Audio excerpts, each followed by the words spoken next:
Welcome to Technia TV. Hello, I am Dr. Sandeep Kumar. Today, I am delivering lecture on conducting discriminant analysis.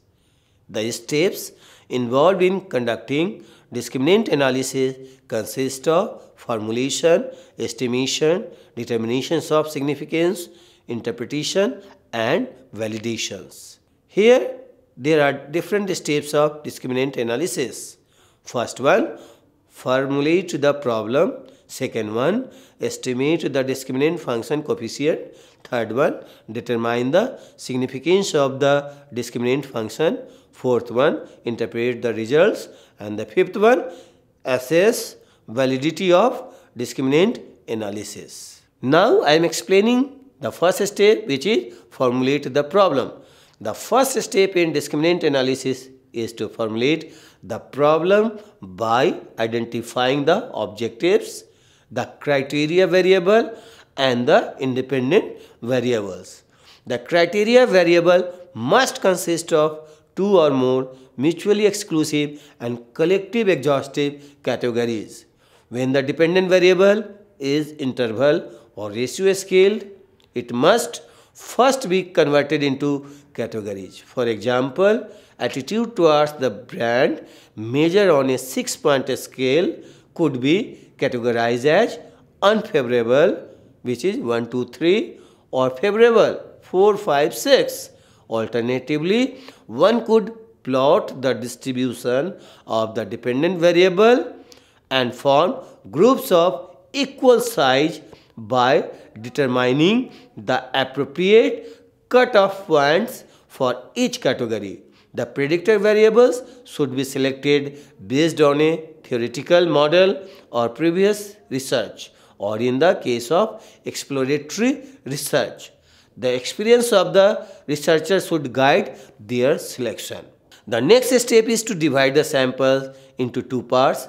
One part of the sample, called the estimation or analysis sample, is used for the estimations. The other part, called the holdout or validation sample, is reserved for validating the discriminant function. When the sample is large enough, it can be split in half. One half serves as the analysis sample and the other is used for validations. The rules of the halves are then interchanged and the analysis is repeated. This is called double cross validation. Often, the distribution of number of cases in the analysis and validation samples follows the distribution in the total sample. For instance, if the total sample contains 50% loyal and 50% non-loyal consumers, then the analysis and validation samples would each contain 50% loyal and 50% non-loyal consumers. On the other hand, if the sample contained 25% loyal and 75% non-loyal consumers, the analysis and validation samples would be selected to reflect the same distribution, 25% versus 75%. Finally, it has been suggested that the validations of the discriminant functions should be conducted repeatedly. Each time, the sample should be split into different analysis and validations parts. The discriminant function should be estimated and the validation analysis carried out. Thus, the validations assessment is based on a number of trials. More rigorous methods have also been suggested. Now, I am explaining the step 2, which is estimate the discriminant function coefficient. Once the analysis sample has been identified, we can estimate the discriminant functions coefficients. Two broad approaches are available. First one, the direct method involves estimating the discriminant function so that all the predictors are included simultaneously. In this case, each independent variable is included regardless of its discriminating power.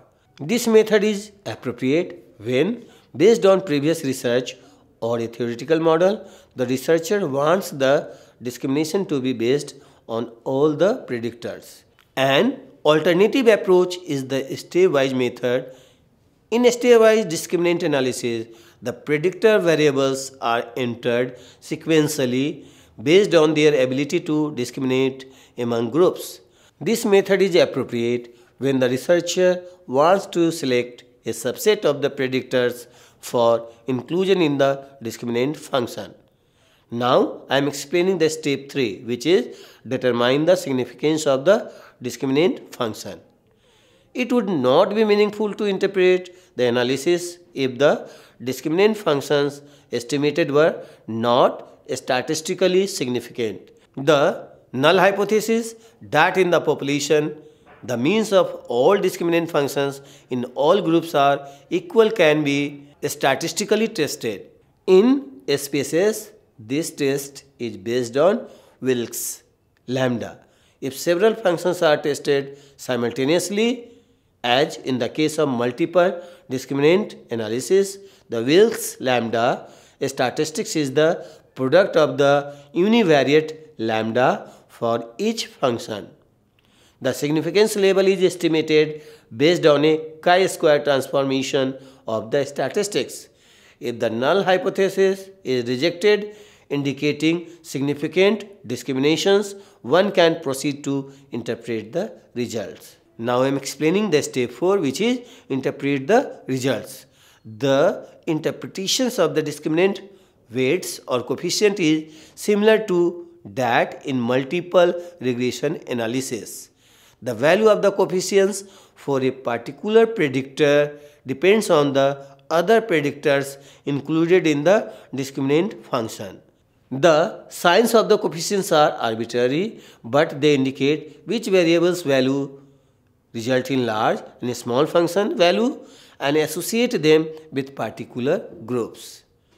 Given the multicollinearity in the predictor variables, there is no unambiguous measure of the relative importance of the predictors in discriminating between the groups. With this caveat in mind, we can obtain some idea of the relative importance of the variables by examining the absolute magnitudes of standardized discriminant functions coefficient. Generally, predictors with relatively large standardized coefficients contribute more to the discriminating power of the functions as compared with predictor with smaller coefficients. Some idea of the relative importance of the predictors can be obtained by examining the structure correlations, also called canonical loadings or discriminant loadings. These simple correlations between each predictor and the discriminant function represent the variance that the predictors share with the function. Like the standardized coefficients, these correlations must also be interpreted with caution. Now I am explaining the step 5, which is assess the validity of the discriminant analysis. As explained earlier, the data are randomly divided into two subsamples. One, the analysis sample is used for estimating the discriminating function and the validation sample is used for developing the classification matrix. The discriminant weights estimated by using the analysis sample are multiplied by the value of the predictor variables in the holdout sample to generate discriminant scores for the cases in the holdout sample. The cases are then assigned to groups based on their discriminant scores and appropriate decisions rule. For example, two-group discriminant analysis, a case will be assigned to the group whose centroid is the closest. The hit ratio or the percentage of cases correctly classified can then be determined by summing the diagonal elements and dividing by the total number of cases. It is helpful to compare the percentage of cases correctly classified by the discriminant analysis with the percentage that would be obtained by chance. When the groups are equal in size, the percentage of chance classification is 1 divided by the number of groups. How much improvement should be expected over chance? No general guidelines are available, although some authors have suggested that classification accuracy achieved by discriminant analysis should be at least 25% greater than that obtained by chance. This is end of my lecture, which is the steps in discriminant analysis. Hope you will find it useful. Watch more lecture of research methodology or business research on Technia TV. Thanks a lot.